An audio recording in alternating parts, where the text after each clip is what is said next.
Hey everybody, it's Kendra. Welcome to my channel if you're new, and welcome back if you've been here before. My video today is going to be an apple crumble makeover. Yes, makeover. The reason I say makeover is because I generally find that most apple crumble recipes, first of all, they use so much sugar, and also for the crumbly topping, they either have oats or they kind of do like a streusel topping, which always has flour in it.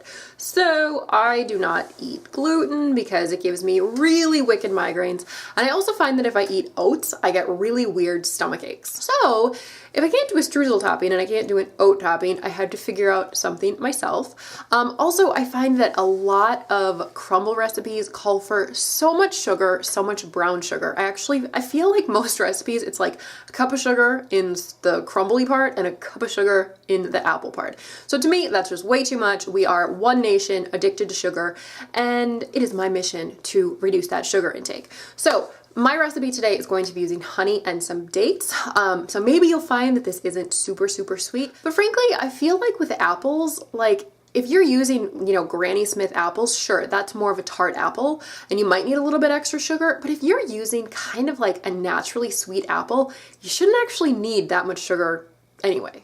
It is fall, it is apple season, I love it. This is totally my favorite time of year. I was actually just at my parents' house and my dad has maybe like 30 apple trees. So I snagged a whole bunch of apples when I was up north.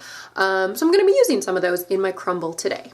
So anyway, let me show you how I make my healthier version of an apple crumble.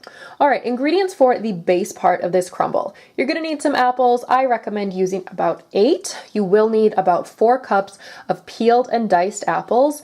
Now, as far as the variety of apple, I like to use a mix. So like, for example, this is called Sweet 16. It looks a little bit spotty, but that is just because they're not sprayed with tons of chemicals. So I've got some Sweet 16. These guys down here are Cortland. Cortland are really good for baking. And then in front, I've also got some Sweet Tango. Those are ones I get at Trader Joe's, and they're super yummy. You could use Macintosh, Empire, Jonathan, any of those. You also are going to need some coconut flour and arrowroot powder, along with a little bit of honey and some cinnamon. And here are the ingredients that are going to make up the crumbly topping. So I have 1/2 cup each of slivered almonds, pecans, and unsweetened shredded coconut. I also have 6 dates that I've pitted, and you're gonna need a little bit of ghee and then some cinnamon and salt. To make the crumbly topping, you're basically just gonna dump everything into the food processor and process it up. So I've got 1/2 cup pecans, 1/2 cup almonds, 1/2 cup unsweetened shredded coconut, have my 6 dates. I've pitted these and they're all split in half. Okay, I have about 1 teaspoon cinnamon, pinch of salt. All right, and then for the ghee, I'm just gonna estimate, this looks like about 2 tablespoons to me. You could be more accurate and actually measure, but not me. Okay, and then I'm just gonna blend this up. Alrighty, and that is what it looks like, just kind of, ground up nuts and such. Alrighty, let's make the apple base. So I've got my 4 cups of apples here, peeled and diced up.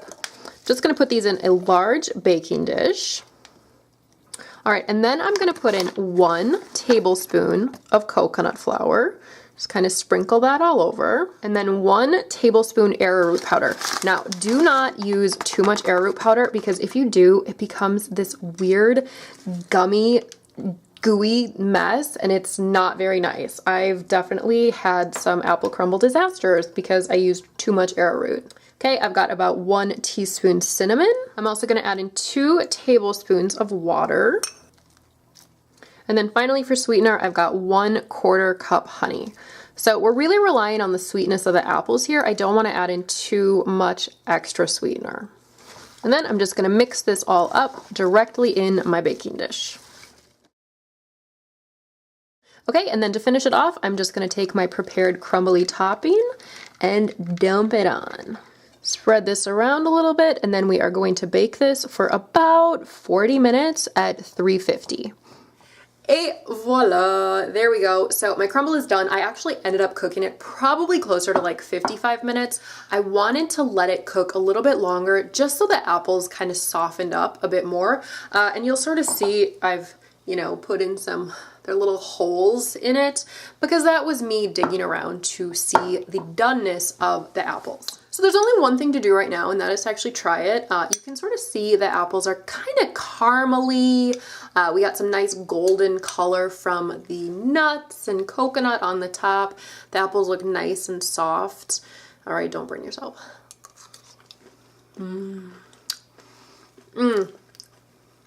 It is so lovely. It's like the perfect level of sweetness. You know, you've got the dates, you've got the honey. They each have their respective flavors and their sweetness. You've got the sweetness from the apples. This is so, so, so good.